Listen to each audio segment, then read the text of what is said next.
Hello guys, welcome to my channel. So आज हम लोग डिस्कस करने वाले हैं हिस्ट्री से रिलेटेड एक अनदर टॉपिक के बारे में, जो कि है Anglo Maratha war. Anglo Maratha war basically Maratha empire के डिक्लाइन का कारण था एंड ब्रिटिश एम्पायर के राइज होने का एक बहुत बड़ा रीजन था। सो इसमें 3 बैटल हुई थी, उसके बारे में प्रॉपर हम डिस्कस करेंगे। इस वीडियो में मैंने पूरा स्टोरी के थ्रू इसे आपको बताने का कोशिश किया है ताकि आपके लिए ईजी हो जाए और भी समझने के। सो बिना टाइम वेस्ट करे हम स्टार्ट करते हैं। Okay, now Anglo Maratha war को पढ़ने से पहले उसके बैकग्राउंड के बारे में जानना बहुत इंपॉर्टेंट है। सो यहाँ पे हम उसी के बारे में डिस्कशन करेंगे। सो यहाँ पहला पॉइंट है, Madhav Rao became the empire after the death of his father Balaji Bajirao in the third battle of Panipat. So अभी मैं आपको इसका डिटेल में बैकग्राउंड बता देता हूँ। सो जो लास्ट बैटल ऑफ पानीपत हुई थी, थर्ड बैटल ऑफ पानीपत, जो कि अहमद शाह अब्दाली जो अफगान रूलर था एंड बालाजी बाजीराव के बीच में हुई थी, जो कि जनवरी 14 1761 में हुई थी। इसमें क्या होता है, पेशवा जो है अहमद शाह अब्दाली की आर्मी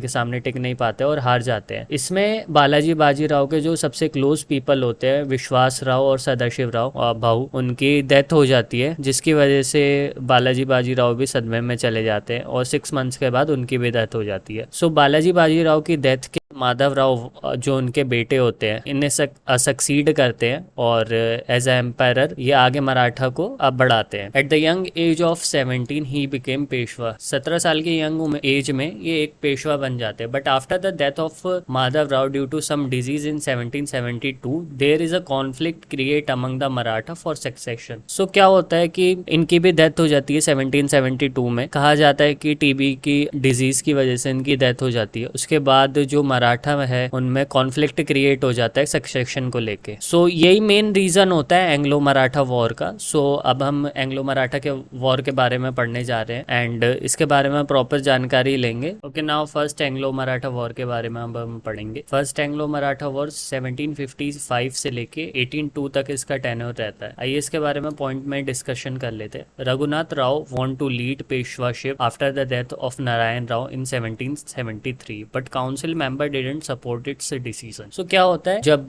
माधव राव वन की डेथ हो जाती है तो उसके बाद नारायण राव जो है उनके आगे सक्सीड करते हैं एंड 1 साल बाद इनकी भी डेथ हो जाती है। सो रघुनाथ राव जो होते हैं उन्हें लगता है इसके बाद इन्हें पेशवाशिप मिलेगी, बट नहीं होता। वहाँ के जो काउंसिल मेंबर्स होते हैं किसी और को पेशवा बना देते हैं। काउंसिल मेंबर उन्हें बिल्कुल भी सपोर्ट नहीं करते हैं। At the end Raghunath Rao sought help from the British East India company in 1775 for becoming Peshwa. So क्या होता है, एट द एंड हार मान के जो रघुनाथ राव है ब्रिटिश ईस्ट इंडिया कंपनी के पास जाते हैं 1775 में, ताकि वो पेशवा बन जाए। उनकी हेल्प लेने जाते हैं। East India company demanded Salsette and Bassein and share in the revenue from Surat of Bharuch. So क्या होता है, ईस्ट इंडिया कंपनी कहती है कि हम तुम्हें पेशवा बना देंगे, बट उसके बदले में तुम्हें सेलेस्टे और बेसिन आइलैंड जो होते हैं उन्हें हैंड ओवर करने होंगे, और जो सूरत में भरूच है उससे जो रेवेन्यू जनरेट होता है उसमें भी उन्होंने शेयर मांगा। Raghunath Rao accepted the demand of East India company. This agreement is known as treaty of Surat. अब जो रघुनाथ राव होते हैं उन्हें कैसे भी करके पेशवा बनना होता है, तो वो सारी डिमांड मान लेते हैं ईस्ट इंडिया कंपनी की। इसी एग्रीमेंट को हम ट्रीटी ऑफ सूरत भी कहते हैं। ये बहुत इंपॉर्टेंट है। And then this lead to a first Anglo Maratha war in which Maratha uses guerrilla war techniques and defeat Britishers. So first Anglo Maratha war में क्या होता है, जो ब्रिटिशर्स हैं रघुनाथ राव की मदद करने के लिए बहुत सारे सैनिक और आर्मी भेजते हैं, बट जो मराठा होते हैं वो पुरानी उनकी टेक्निक जो होती है गुलेरिया वारफेयर टेक्निक, उसे यूज करके ब्रिटिशर्स को हरा देते हैं। Then at last governor general Hastings condemned the treaty of Surat and order to stop the war. And then last में क्या होता है, जनरल हेस्टिंग्स होते हैं, ये बहुत बड़े जनरल होते हैं उस टाइम के ब्रिटिश ईस्ट इंडिया कंपनी के, तो वो ट्रीटी ऑफ सूरत को कंडेम कर देते हैं और कहते हैं वॉर को रोकने के लिए। Then in 1776 treaty of Purandar was signed in which British accept Sawai Madhav Rao second as Peshwa. And lastly 1776 में ट्रीटी ऑफ पुरंदर साइन करी जाती है, जिसमें ब्रिटिशर्स को सवाई माधव राव को पेशवा एक्सेप्ट करने के लिए बोला जाता है। तो रघुनाथ राव को यही खटक रहा था कि माधव राव सेकंड को वो पेशवा बना रहे, उन्हें पेशवा नहीं बना रहे, तो वो तभी ब्रिटिश ईस्ट इंडिया कंपनी से हेल्प मांगने जाते हैं। Then in return Maratha return the occupied territory of British. So Maratha जो है फर्स्ट एंग्लो मराठा वॉर में ब्रिटिशर्स को हरा देते हैं। सो जिस वजह से जनरल हेस्टिंग्स जो होते हैं कंडेम्ड करते हैं ट्रीटी ऑफ सूरत को। देन जितनी भी टेरिटरीज होती है ब्रिटिश की, जितनी भी मराठा ने लूटी होती है, वो ब्रिटिशर्स को वापस दे देते हैं। एंड देन सवाई माधव राव को एज अ पेशवा एक्सेप्ट कर लेते हैं। But after treaty of Purandar first Anglo Maratha war didn't stop, Britishers were defeated in the battle at last and they surrendered in 1779 in Badgaon. Britishers तब भी नहीं मानते हैं। सो लास्टली क्या होता है, ट्रीटी ऑफ पुरंदर साइन करी जाती है, जिसमें ब्रिटिशर्स जो होते हैं वो हार जाते हैं एंड उन्हें सरेंडर करना होता है, सरेंडर कर देते हैं 1779 में वडगांव में। Then treaty of Vadgaon sign करी जाती है between Bombay council and Maratha के बीच में, in which Britishers have to hand over all the territories of Maratha. But Warren Hasting didn't accept the treaty of Bombay council. Lastly क्या होता है, ट्रीटी ऑफ वडगांव साइन करी जाती है बॉम्बे काउंसिल और मराठा के बीच में, जिसमें ब्रिटिशर्स को जितनी भी टेरिटरी मराठा से उन्होंने छीनी होती है वो वापस करनी होती है। बट वॉरेन हेस्टिंग्स जो होते हैं ये ट्रीटी को, बॉम्बे काउंसिल की ट्रीटी को एक्सेप्ट नहीं करते। Lastly the treaty of Salbai in 1782 was signed in which British kept Salsette and returning rest to the Maratha. Lastly कुल मिला के ट्रीटी ऑफ सेल्बाई साइन करी जाती है 1782 में। इसमें क्या होता है, ब्रिटिशर्स सिर्फ सेलेस्टे को अपने पास रख सकते हैं, सेलेस्टे आइलैंड को एज ए इम्पोर्ट एक्सपोर्ट के लिए, बिजनेस के लिए, एंड बाकी के जो भी टेरिटरी होती है, जितना भी लूटा होता है, वो मराठा को वापस करनी होती है। As per treaty the British will not support Raghunath Rao and the Peshwa will not support any European power. Lastly क्या होता है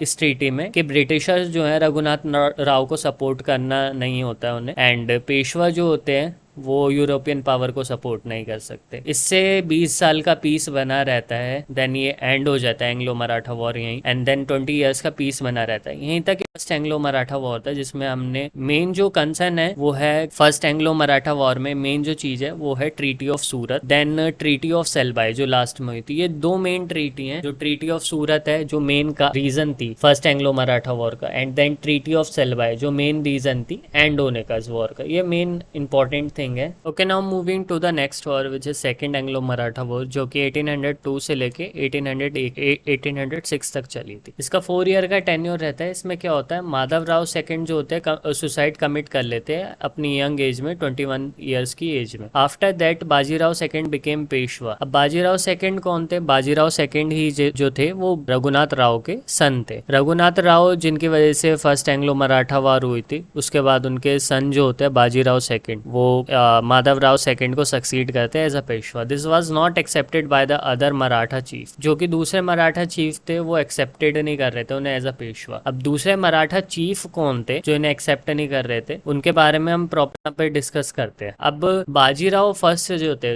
जो मेन फर्स्टली बाजीराव थे मराठा एम्पायर, उन्होंने जो मराठा स्टेट थे उन्हें 4 हिस्सों में डिवाइड कर दिया था। फर्स्ट से Bhosle, second Scindia, third Holkars and fourth Gaekwad. So ये 4 मेन जो थे टेरिटरी में डिवाइड कर रखा था मराठाओं को बाजीराव वन ने। सो ये मेन जो चारों एम्पायर चीफ्स थे ये रेडी नहीं थे बाजीराव सेकंड को एज अ पेशवा सक्सीड करने में। नाउ वॉर ऑफ सक्सेशन छिड़ जाती है इनके बीच में, मराठाओं के बीच में। Holkar defeated the Peshwa and Scindia army in 1802, so Bajirao second ran away to Bassein. अब होलकर जो थे उन्होंने पेशवा और सिंधिया जो थे एक साथ थे, उनकी आर्मी पे, कंबाइन आर्मी पे होलकर से अटैक कर देते 1802 में। सो होलकर जो होते हैं पावरफुल होते हैं बहुत ज्यादा उस टाइम। सो ये हरा देते हैं इन दोनों की आर्मी को, इन दोनों के कंबाइन आर्मी को, जिसकी वजह से बाजीराव सेकंड जो होते हैं बेसिन की तरफ भाग जाते हैं। Jaswant Holkar declare Vinayak Rao as Peshwa. इतने टेन्योर में विनायक राव को, जो जसवंत होलकर होते हैं, होलकर के चीफ, उन्हें विनायक राव को एज अ पेशवा सक्सीड करवा देते हैं। Then Bajirao second sought the help from the